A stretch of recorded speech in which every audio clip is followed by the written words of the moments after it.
Eu não sei contar a vocês, mas eu estou tão feliz. Que privilégio podermos estar aqui, não é? Ouvirmos essas músicas, participarmos desse louvor e estarmos no lugar onde Deus escolhe se manifestar. Para mim isso é um privilégio. Porque Deus está em todo lugar, mas Ele escolhe se manifestar aqui. Então você vem a um local onde, de maneira intencional, a probabilidade de você ter um encontro com Ele é muito maior. E é o meu desejo que nessa manhã isso se torne uma realidade em sua vida. Como é que começou o seu sábado? Desde a sexta-feira à noite. O meu começou bom demais. Ontem eu estive num pequeno grupo, lá em Bright Adolescentes, na casa da Fê e do Hugo. Eu sei que ontem também outros dois grupos se reuniram. A gente tem a foto, pelo menos, do grupo lá do Olympic Park. Esse é o anterior. Do Olympic Park. Como? O PG do Norte, né? Tá, tem vários nomes, mas é aquela turma ali.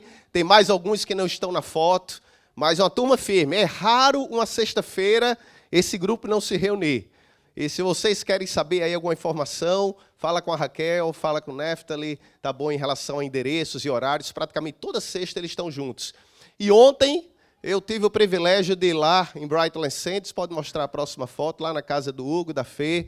Tivemos um grupo muito legal, metade daquele grupo ali eu nunca tinha visto na minha vida, nem ninguém. Eram pessoas que nem eles se conheciam, porque foi um post que a Fê colocou e vários vieram que moram na região de maneira random, né? Eles vieram ali randomly, chegaram e ninguém se conhecia, era muito estranho. E eu pelo menos conversei com 6 pessoas que eu nunca vi na minha vida, foi muito legal a interação. E tem uma moça no cantinho ali. Ela não está aqui hoje não, né, Fê? Está aqui não. Ela está ali atrás, é difícil identificar sem um point. Ah, é fácil aqui. Tá bom. Ela está aqui, ó, a Desirê. E a Fê estava me falando hoje de manhã, muito interessante, porque ela estava totalmente desanimada. E ela tinha decidido que esse final de semana ela ia voltar para o Brasil. Estava decidida, pronta para ir comprar passagem e ir embora. Até que durante a semana, antes de comprar passagem, ela viu a chamada.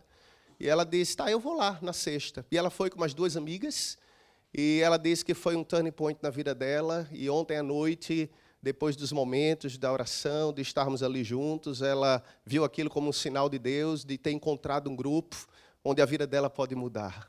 Então, para a gente ter uma ideia, gente, Deus se move, sabe? Basta a gente se mexer um pouquinho, que Deus se mexe mais ainda, para alcançar aqueles que, de outra forma, nós jamais seríamos capazes de alcançar.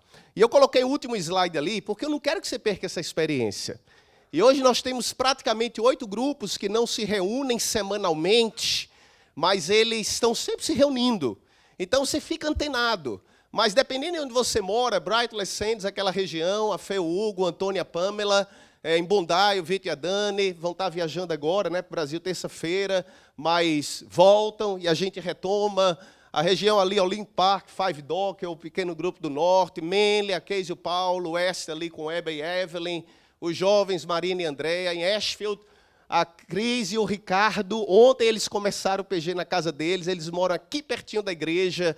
Então, quem mora nessa região está convidado a participar com eles. E o Olongong ali, o Fernando e o José Aldoni. Então, sabe, fica antenado. Eu queria que você começasse o sábado já experimentando tudo de bom que Deus pode proporcionar.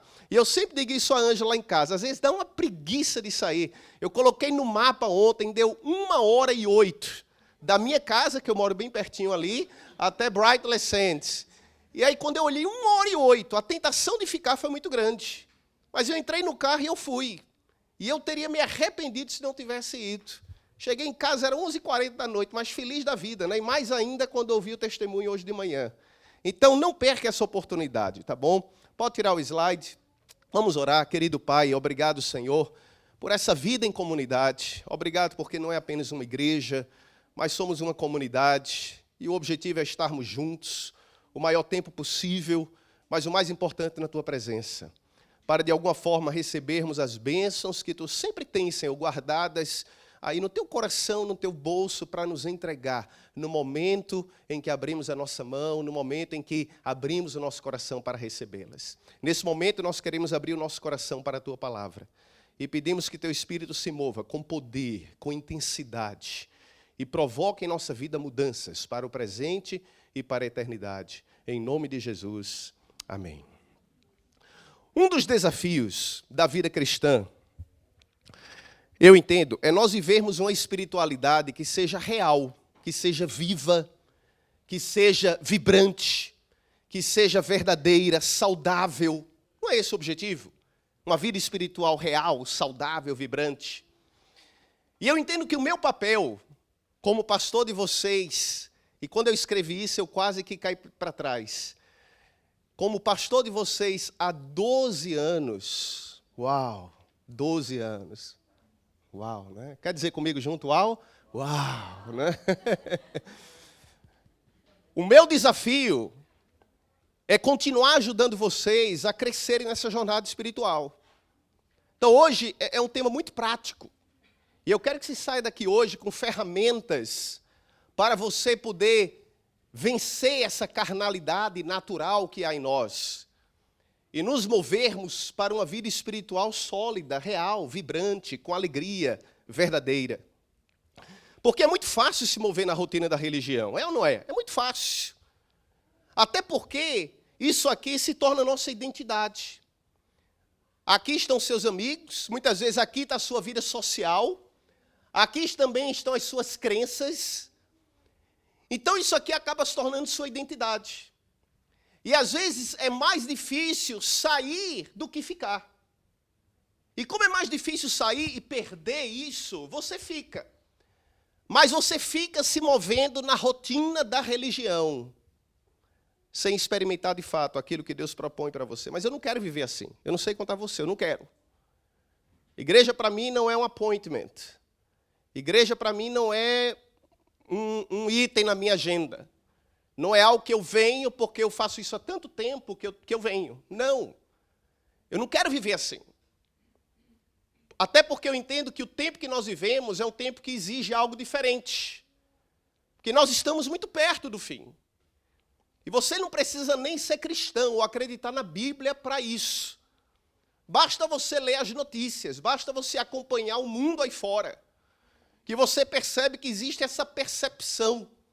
Esses dias eu estava assistindo um filme, eu, Ângela e a Adriana, e é interessante porque o roteiro do filme era aquele roteiro de sempre, um mundo que está para ser destruído, ou passar por uma catástrofe de grandiosidades universais, quase não tem solução, e aí aparece uma pessoa improvável, mas especial, que sacrifica a sua vida para salvar a humanidade.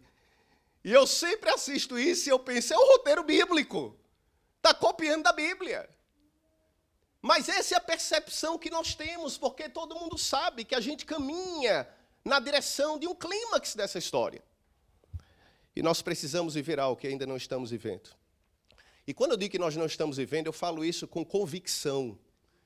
E o meu argumento é muito simples. Porque se nós já estivéssemos vivendo o que deveríamos viver, nós não estaríamos mais aqui. Então não venha me dizer que é o que era.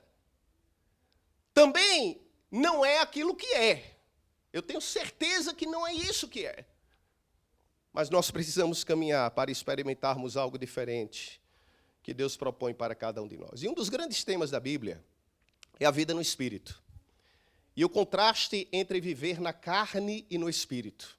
Gálatas capítulo 5, verso 16, por exemplo, e 17, Paulo diz em Gálatas 5, 16 e 17, por isso digo, vivam pelo Espírito, e de modo nenhum satisfarão os desejos da carne.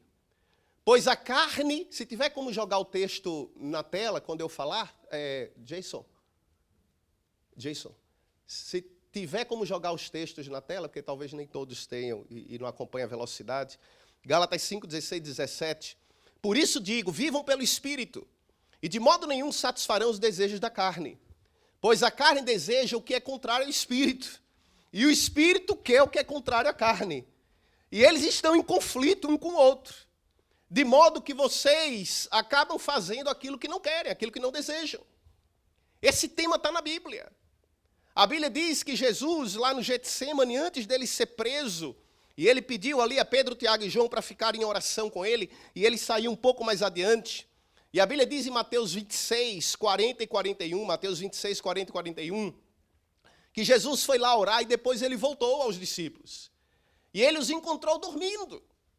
E a Bíblia diz que Jesus, com frustração, ele falou: vocês não puderam vigiar comigo, orar comigo pelo menos por 1 hora, e dormiram.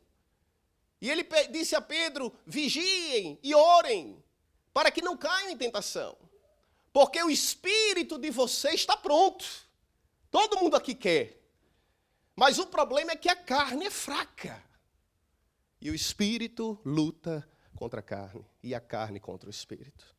Antes de avançarmos, você tem que entender que religião é diferente de relacionamento.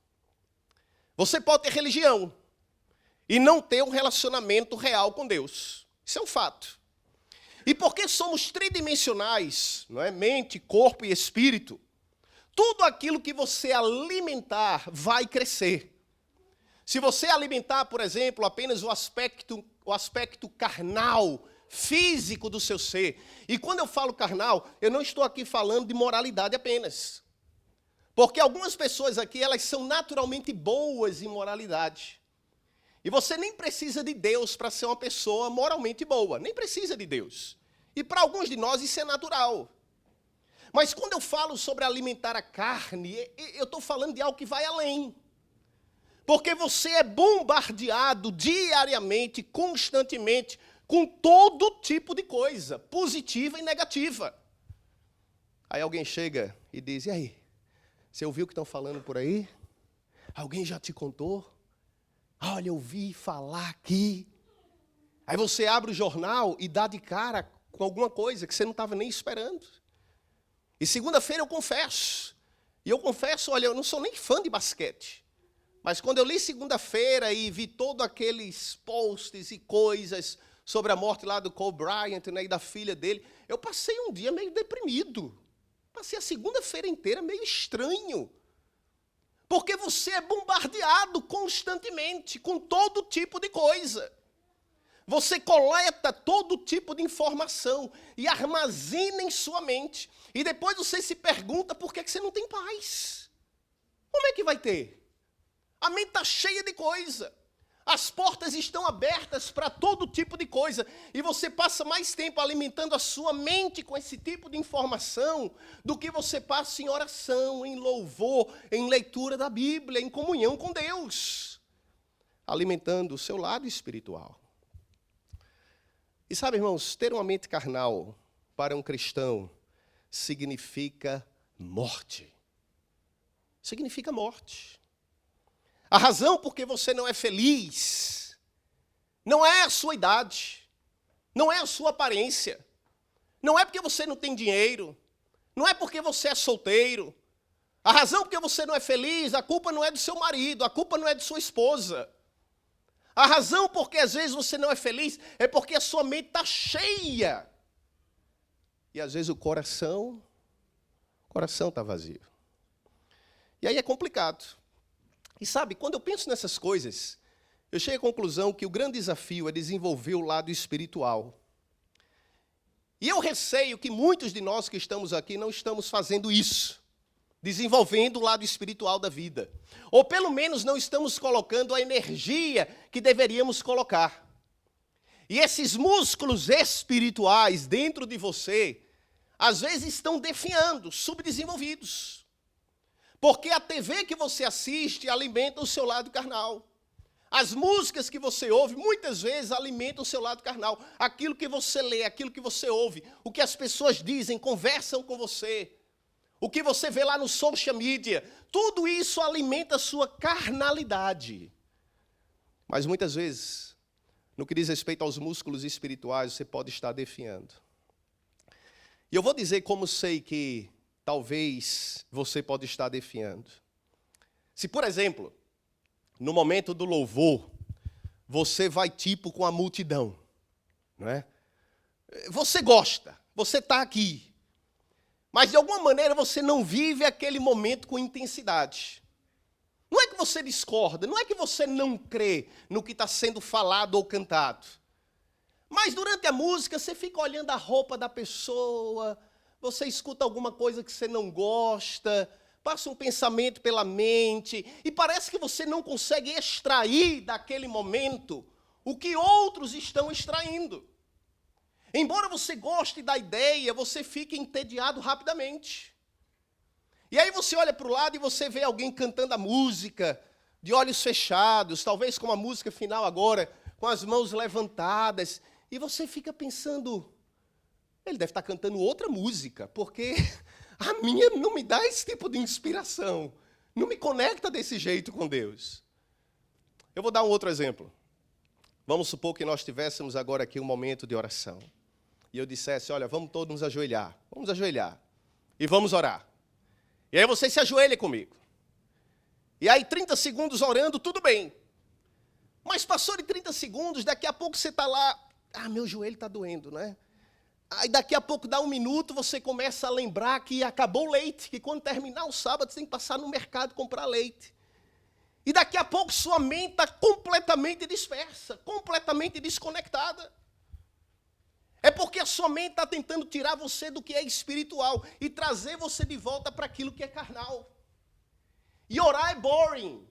Orar se torna chato. E o único momento que você põe energia na oração é quando a sua vida está em perigo. Porque agora, porque você está em perigo, você põe energia, você põe intensidade naquele momento. E eu entendo, irmãos, que orar é antinatural. Não é natural você ter prazer em falar com alguém que você não vê, que você não toca. É muito melhor falar com alguém que eu toco, alguém que eu vejo. É muito melhor falar com alguém que eu mando uma mensagem e ele me responde de volta. Não é muito melhor? E é por isso que muitos de nós passamos mais tempo textando e nos comunicando, mesmo pelo meio virtual, do que com Deus. E não é que você não ama Deus. Não é que você não é um cristão sincero. Mas o meu diagnóstico é que você talvez esteja espiritualmente desnutrido. E por isso o espírito está fraco. E porque a sua espiritualidade não está desenvolvida, você às vezes faz as coisas por obrigação. E vamos ser sinceros, tudo que você faz por obrigação é bom ou é chato? É chato. Acordar de manhã e pensar assim, eu tenho que ir para a igreja, é uma coisa chata, né? É diferente você acordar e dizer, alegrei-me quando me disseram o quê? Vamos a casa. É diferente. Eu sempre gostei de água. E eu sempre nadei, desde garoto. E eu lembro que na escola, natação era o meu esporte. E eu fazia parte do time da escola, do Colégio Salesiano. E quando tinha jogos interescolares, né, eu ia representar. E vestia ali a roupa da escola, tudo mais, né? Mas eu descobri na adolescência que natação não é um esporte muito popular. Eu percebi que as meninas iam muito mais assistir os jogos de basquete, de vôlei, do que as provas de natação. Mas já era tarde para mudar de esporte, né? E eu ia para a piscina e ficava ali sozinho nadando. E eu lembro que a coisa mais chata do mundo era quando você chegava às 6 da manhã, 5:30 da manhã, na piscina para treinar, e a professora dizia o seguinte, para aquecer 1.500 metros, e eu olhava para aquela piscina de 50 metros, às 5:30 da manhã, e na minha mente eu pensava, 1.500 metros são 30 voltas para aquecer. Ô, coisa chata! E eu mergulhava naquela água, e eu ficava na minha cabeça, eu acho que eu vou dizer que já estou com 10 voltas. É aquela tentação de você contar mais rápido, né? Por quê? Eu queria passar aquela fase do treino para chegar logo no que era a emoção, que era a competição, que era os tiros, que era, sabe, aquela fase ali era boring. Ficar naquela solidão com meus próprios pensamentos, aquilo era chato demais. Tudo que você faz por obrigação vai perder a alegria. Abra sua Bíblia em Hebreus capítulo 5, verso 14. Hebreus 5, 14. Paulo diz o seguinte, Hebreus 5, 14. Mas o alimento sólido é para os adultos, os quais, pelo exercício constante, tornaram-se aptos para discernir tanto o bem quanto o mal. O alimento sólido é para quem? Para os adultos. E quando a Bíblia fala que adultos, ela não está querendo falar de quem é velho, mas ela está falando aqui de quem é maduro espiritualmente. Alimento sólido é para quem é maduro. Alimento sólido tem mais conteúdo. Alimento sólido tem mais revelação de Deus. Alimento sólido tem mais ensino. Mas alimento sólido tem mais liberdade também. Quanto mais maduro espiritualmente você for, menos restrições você precisará. Quando os filhos eram pequenos, eles iam para a cama às 7 da noite, ou até antes. Cresce um pouquinho mais, 8 da noite. Cresce um pouquinho mais, 9. Depois até 10.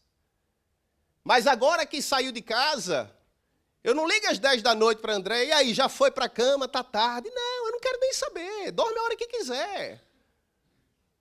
Porque com a maturidade vem não a escravidão, mas vem o quê? A liberdade. Porque você criou o hábito, você ensinou.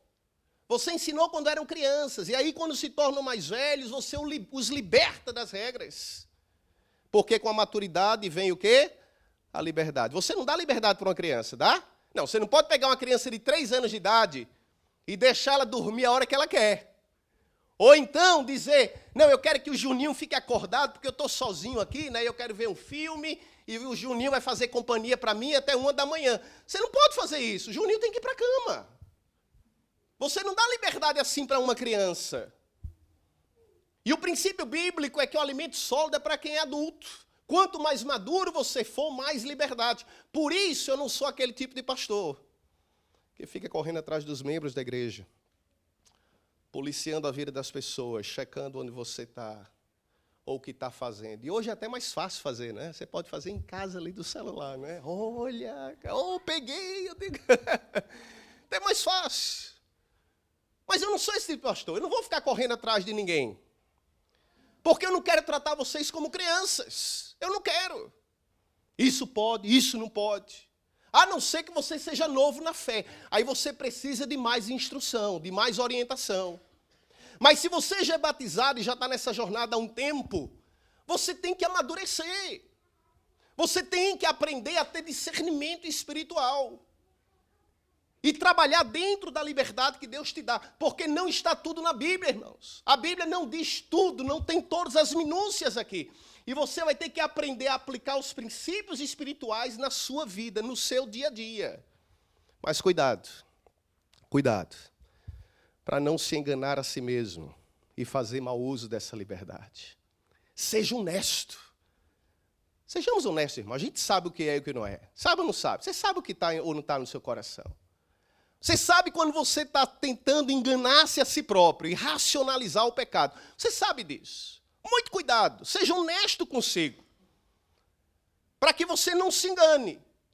E se você, por exemplo, sabe que não tem uma conexão sólida com Deus, e você sabe se tem ou não tem, é provável que o seu discernimento espiritual esteja afetado. Então não confie em suas decisões, em seus sentimentos, porque a sua percepção está afetada.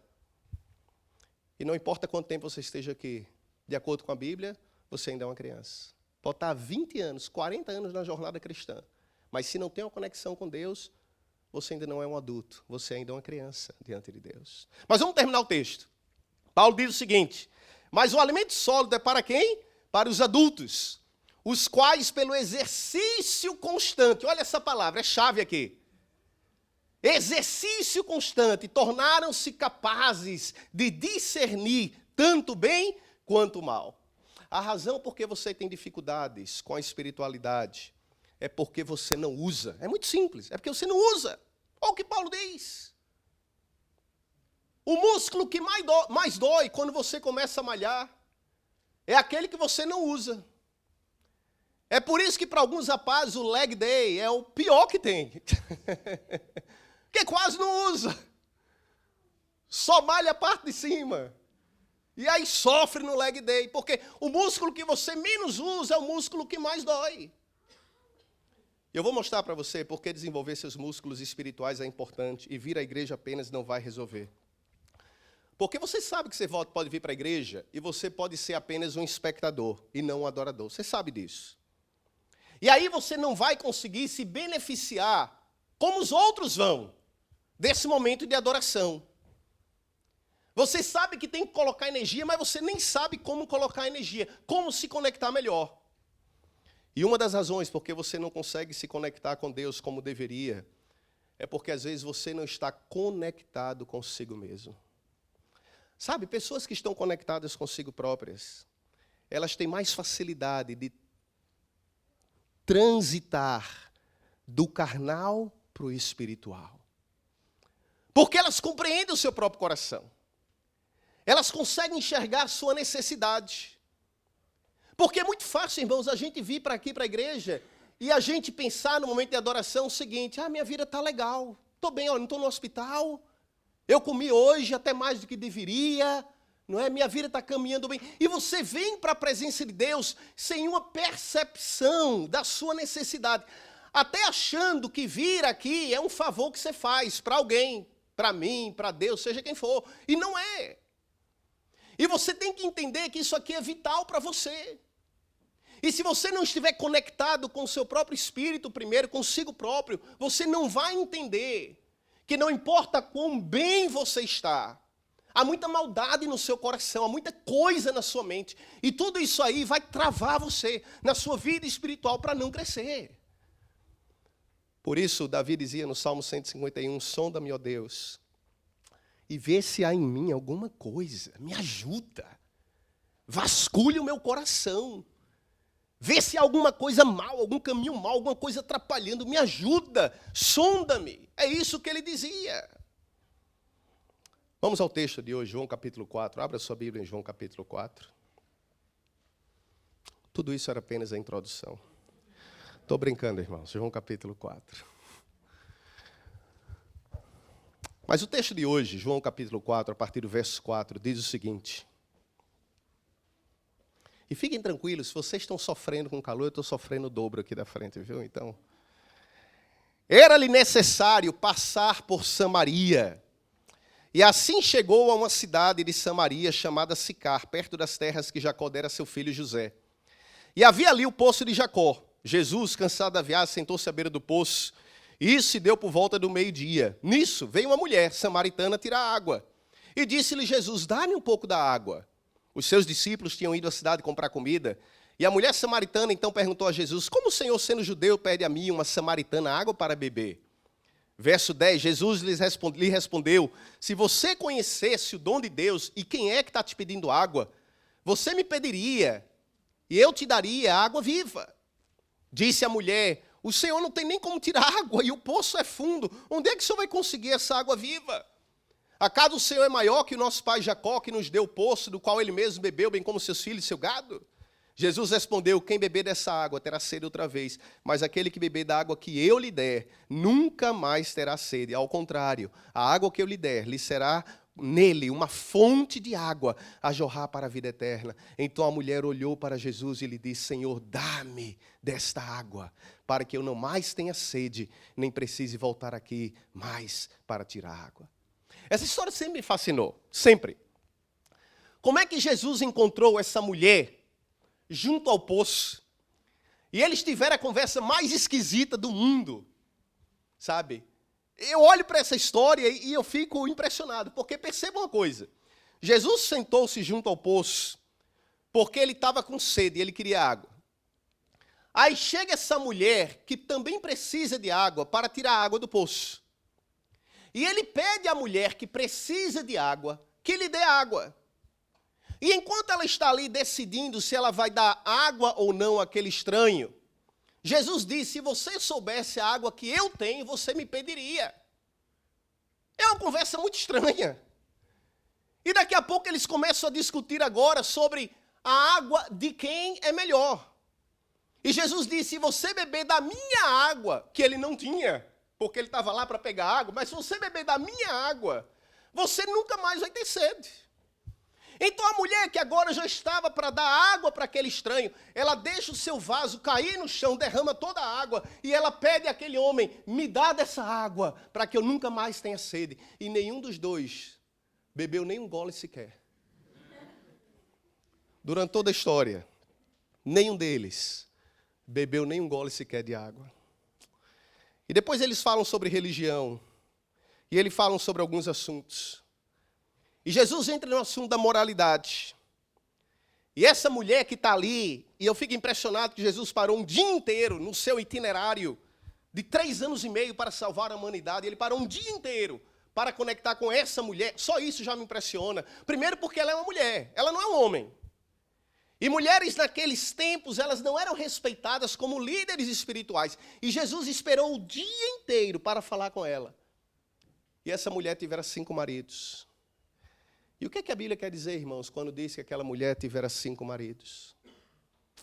Eu leio essa história e só me vem à mente uma coisa. Essa mulher tem sede. Essa mulher tem sede.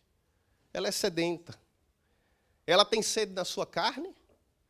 Ela tem sede no seu espírito. Ela tem sede nas suas emoções. A razão por que ela continua vindo àquele poço todos os dias é porque ela está sedenta em seu coração. Essa é a razão por que ela fica indo atrás desses homens, porque ela está sedenta em seu coração. Ela quer satisfazer uma sede. E ela já teve 5, mas ainda continua sedenta e indo àquele poço. Tem algo na vida dela que está faltando, mas ela não sabe o que é. E o que me impressiona é que ela é uma mulher de fé. Porque a Bíblia diz que ela adora no monte, ela vai para a igreja. Mas se há uma coisa consistente na vida dela é que ela tem sede. E aquela sede afetou sua vida em todas as áreas. Ela é sedenta romanticamente, ela é sedenta emocionalmente, ela é sedenta espiritualmente. E Jesus disse, se eu der a você da água que eu tenho, e você beber dessa água, eu vou consertar todo esse sistema que está errado na sua vida. Todo esse sistema vai estar consertado. Se você beber da água espiritual. E ela pensa, se é isso que vai curar o meu tormento, se é isso que vai curar a minha sede, dá-me dessa água. Porque eu estou cansada de ter sede. Cansada de ficar desapontada, de não ter minhas necessidades atendidas, cansada de esquentar os bancos da igreja, de não ter uma vida espiritual sólida, significativa, com vitórias, cansadas desse ciclo de ir e vir todos os dias, tentando satisfazer minhas necessidades em alguns lugares onde eu não encontro, cansada de encontrar pessoas, achei alguém, eu amo alguém, alguém me ama, não me ama, perdi alguém, cansada de beber dessa água que não mata a minha sede, e ela diz, dá-me dessa água. E tudo isso acontece, e nem ela nem Jesus tomaram nenhum gole sequer de água. O poço está ali, a água está ali, a sede está ali, mas nenhum deles bebeu nada. E o interessante é que, na verdade, quando a conversa termina, aquela mulher pega o vaso e ela joga no chão. Ela joga o seu vaso com água no chão. O vaso está quebrado. Aquilo é como se fosse um símbolo dizendo o seguinte, eu não preciso mais voltar nesse lugar. A minha sede está satisfeita. Eu encontrei alguma coisa que vai preencher o meu vazio. Eu não preciso voltar aqui diariamente para satisfazer uma necessidade que só Deus pode satisfazer. É como um sinal. E Jesus um dia disse, aquele a quem o Filho libertar, será verdadeiramente o quê? Aquele a quem o Filho libertar, será verdadeiramente livre. E eu trouxe você até aqui, nesse ponto, para você entender uma coisa muito simples. Que ser carnal é morte, irmãos, é morte. Tentar viver a espiritualidade com a mente carnal é morte. Não funciona, não satisfaz, não preenche. E você tem que continuar voltando àquele lugar 1 vez, 2 vezes, 3 vezes, 5 vezes. Dá-me dessa água. Estou com 40 anos, estou com 60 anos, estou com 25 anos. Estou cansado de acreditar, cansado de ter esperança, cansado de tentar, cansado de... E você tem que voltar. E sabe o que acontece quando alguém deixa de acreditar? Ou a pessoa se revolta, ou ela se torna cínica. E eu já conheci pessoas cínicas na vida que dizem o seguinte, eu não quero mesmo. Eu não preciso mesmo. E não é que você não quer. É apenas que você não sabe como encontrar, nem onde encontrar. Aquela conversa é muito esquisita. E depois, Jesus muda o assunto rapidamente. E a Bíblia diz no verso 22 a 24 de João 4, que Jesus diz: vocês samaritanos adoram o que não conhecem, nós adoramos o que conhecemos, pois a salvação vem dos judeus. No entanto, está chegando a hora, e de fato já chegou, em que os verdadeiros adoradores adorarão o Pai em espírito e em verdade. E são esses os adoradores que o Pai procura. Quem é que o Pai procura? Aqueles que o adoram em espírito e em verdade, porque Deus é espírito, e é necessário que os seus adoradores o adorem em espírito e em verdade. E Jesus apresenta 3 categorias de adoradores. Em primeiro lugar, aqueles que adoram o que não conhecem. E talvez alguns que aqui estão nessa categoria. Você adora, mas você não conhece. Você nunca estudou de fato a Bíblia. E porque nunca estudou de fato as Escrituras, você não conhece bem a Deus, mas você adora. Talvez pela tradição familiar, talvez porque foi ensinado assim. E você pode estar, às vezes, comprometido com alguma coisa por anos e ser sincero em sua religião. E está mesmo assim, sinceramente errado. E Jesus disse àquela mulher: vocês adoram, mas o seu povo está sinceramente errado. Porque não é, vocês adoram o que vocês não conhecem. E aí Jesus fala da segunda categoria: nós adoramos o que nós conhecemos. E ele falou em relação aos judeus: nós adoramos o que conhecemos. E aqui tem uma outra categoria, onde muitos aqui se incluem. Você estudou a Bíblia, você conhece, você é inclusive capaz de defender certas doutrinas e ensinos bíblicos. Quando você fala de sua conversão, você usa expressões como assim: quando eu vim para a verdade, quando eu conheci a verdade. Mas o fato de conhecer a verdade não necessariamente significa que você conhece Jesus. Ou que você teve ou tem uma experiência com o Espírito Santo diariamente. Porque religião não significa que você tem um relacionamento com Deus. Adorar o que você conhece e entende ainda não é o que o Pai procura. O interessante é que os judeus tinham um sistema onde eles podiam tocar, ver e entender. É verdade ou não? Tinha um santuário. Tudo ali você podia tocar, ver e entender. Você tinha pão, você tinha cortina, você tinha castiçal, você tinha N coisas. Mas tudo aquilo não era um fim em si mesmo. O objetivo de tudo aquilo era para que a mente pudesse ser conduzida para uma outra realidade espiritual. Eu queria que você entendesse uma coisa: tudo isso que nós temos aqui, bancos, púlpito, piano, liturgia, pessoas vindo aqui à frente, tudo isso que você vê, que você toca, não é um fim em si mesmo. É para que você possa vir aqui e conectar-se com uma outra realidade que você não pode ver e talvez nem consegue entender. E por isso Jesus terminou dizendo: virá a hora em que o Pai vai procurar pelos que o adorem em espírito e em verdade. E aqui está a última categoria, a terceira categoria: adorar o desconhecido. E eu vou ser sincero, irmãos, tenta concentrar aí, a gente está caminhando para o fim. Eu vou ser sincero, é aqui que a gente se perde, é aqui que a gente se confunde. Porque tudo que você adora é o que você conhece e sabe. E é muito mais fácil adorar o que eu vejo, aquilo que eu entendo, aquilo que eu toco. E aí, quando eu trago você, ou você vem para um lugar onde você precisa agora conectar com uma realidade espiritual invisível, que você não vê, que você não entende, que você não toca, muitos não se sentem confortáveis. E aí o espiritual é suplantado pelo aspecto carnal da vida. Eu fico observando alguns durante o culto. Não intencionalmente, mas é impossível não observar. E alguns estão, às vezes, quase dormindo no culto. Então, acorda aí. E, às vezes, eu penso assim: eita, tenho que terminar logo. Eita, o pessoal está dormindo, eu tenho dormindo ali. Eita, o outro dormindo ali. Né? Aqui o pessoal está dormindo. Aí eu termino logo. Aí depois eu vou lá fora, você fica lá fora conversando 1 hora com os seus amigos. I don't get it. Como é que no momento espiritual a gente está dormindo? Mas depois você pode ficar lá fora 1 hora conversando bobagem com os amigos e nem ver a hora passar. I don't get it. Na realidade, eu entendo sim. Na realidade, eu entendo. É a luta entre a carne e o espírito. É a luta entre a carne e o espírito. E eu vou fazer uma pergunta muito simples para você, muito simples. Seja honesto consigo.